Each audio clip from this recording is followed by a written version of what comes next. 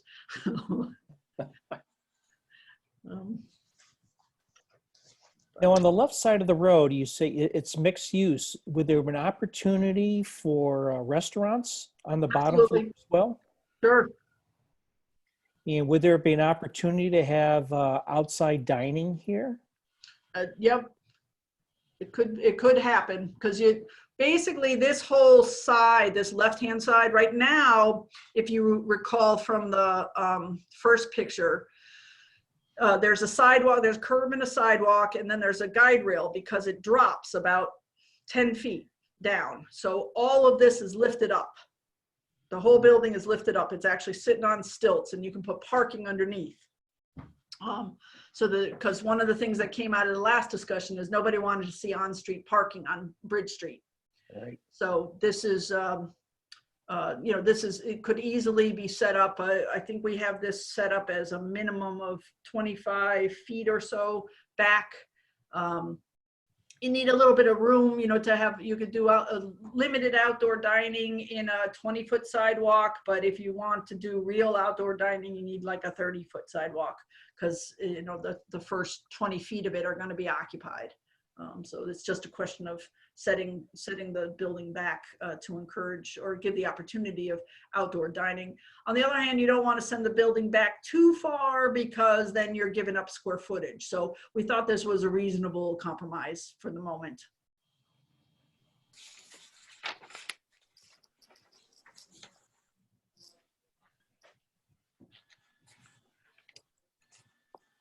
Any thoughts or questions? I like it. Okay. I like it also. Yes, I like it also. It shows what we could have. Right. I think it also gives a little bit of inspiration without getting too specific for, whoever might be the developer, because they're going to have their own expression, of what they want to do, but at least kind of gives you the parameters. The challenging part is to write the text to match the picture. Yes. Exactly. So to support these pictures, we have a series of site plans. And I would note that it's already 8:45. So rather than get into the site plans at this point, why don't we save those for another day? Because they're still in progress. I'm adding some notes, and what you have circulated already is the earlier version. So I will have a much better version for the next meeting, if that works for you guys. That sounds fine. Yes, absolutely. That's great for me. Terry, I was curious, did you add the preferred lamp style to this rendering? I did, Oh, you did? Okay. although you guys didn't really commit. So, that's still changeable. So I know that some had more preference than others. Yeah. So I don't think you're fully committed yet. So that's still a discussion, and certainly one of those things where we could add, get some public input on. And I could actually show different light poles, but this one's kind of classic without being too obtrusive. Generic. Yeah, it's kind of generic. It is kind of, but In this view, Terry, maybe it's just lacking details. Where are the utilities? Are they buried? Public utilities? they're buried for because right now the poles are on the left-hand side of this picture. And with the fill and everything, I'm assuming that they would get buried from here to Dean.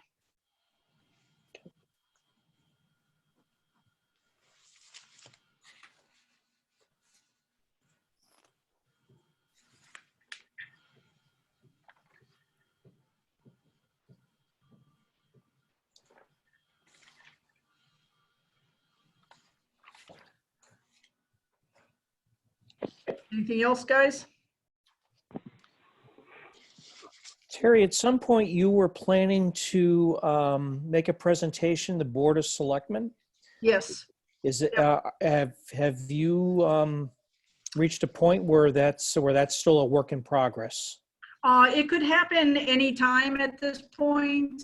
I'm happy to do it. I think that the COVID-19 thing has put, this is not at the forefront of people's thoughts. So I would just, as soon as they might be available, or if this technology seems to work for everyone, then, I'd be happy to do it at any time. The reason why I asked that, at the beginning of your presentation, you had expressed a desire to have a public hearing in the beginning of May. Yep. And I didn't know if one of the prerequisites was to inform the Board of Selectmen prior to that public hearing. I think the idea was to get these images and some of the stuff that we've been working on up to this level before we went to the Board of Selectmen, but I'm confident that we could be doing that anytime now. So Okay. Whatever their schedule is, I can be happy to attend.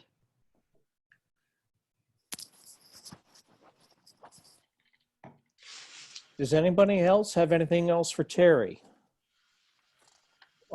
I do not. That's a lot of information for one evening. I do not. It is a tremendous amount of information for one evening.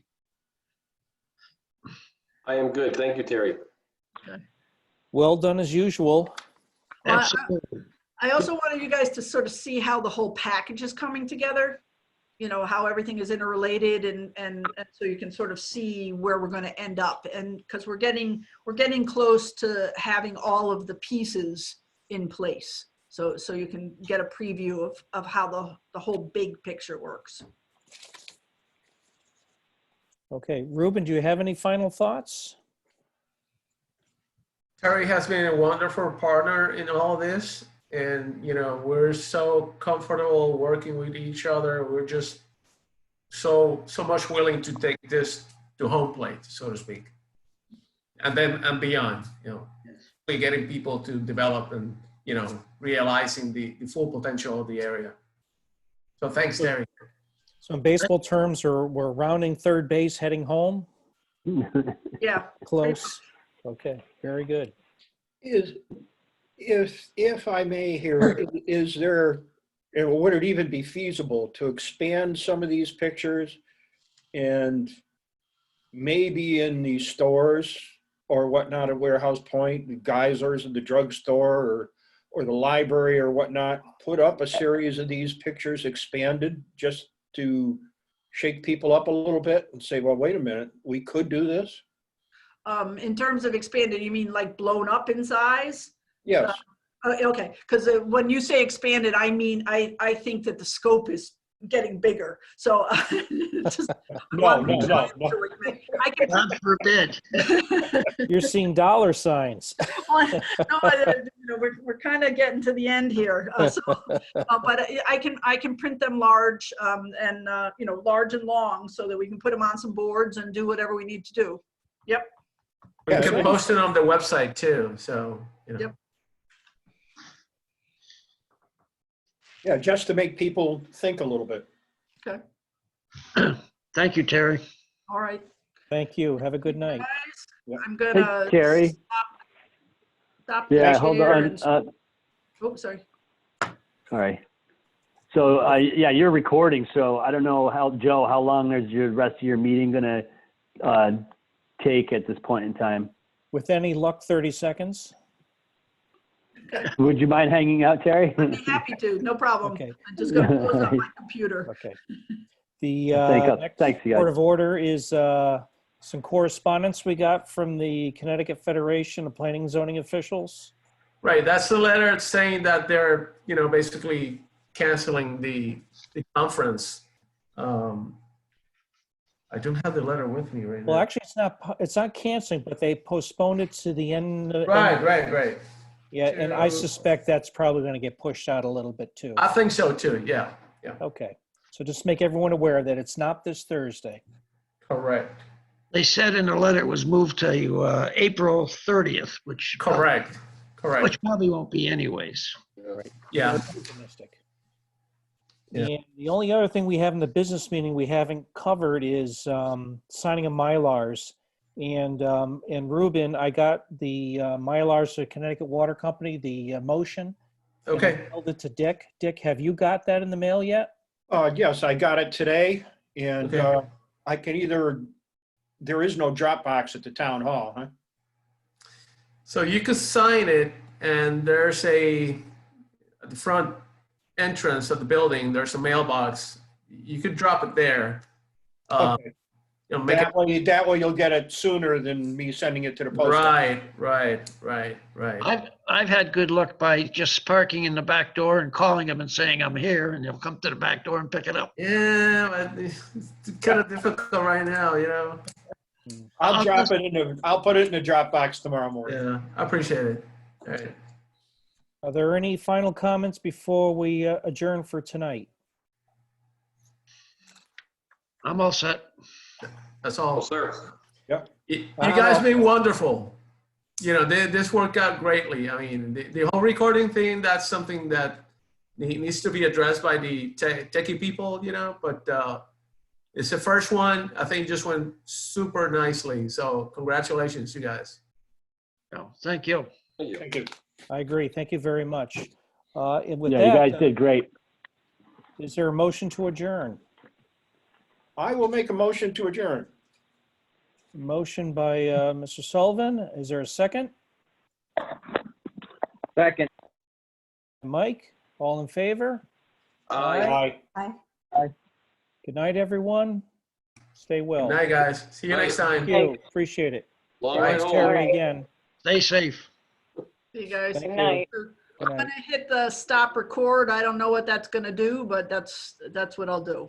Okay, thank you. Yeah, that'll be perfect. And then we'll, if you can give me your email address or I can give you mine, whichever, and we'll figure out how we're going to get that file over.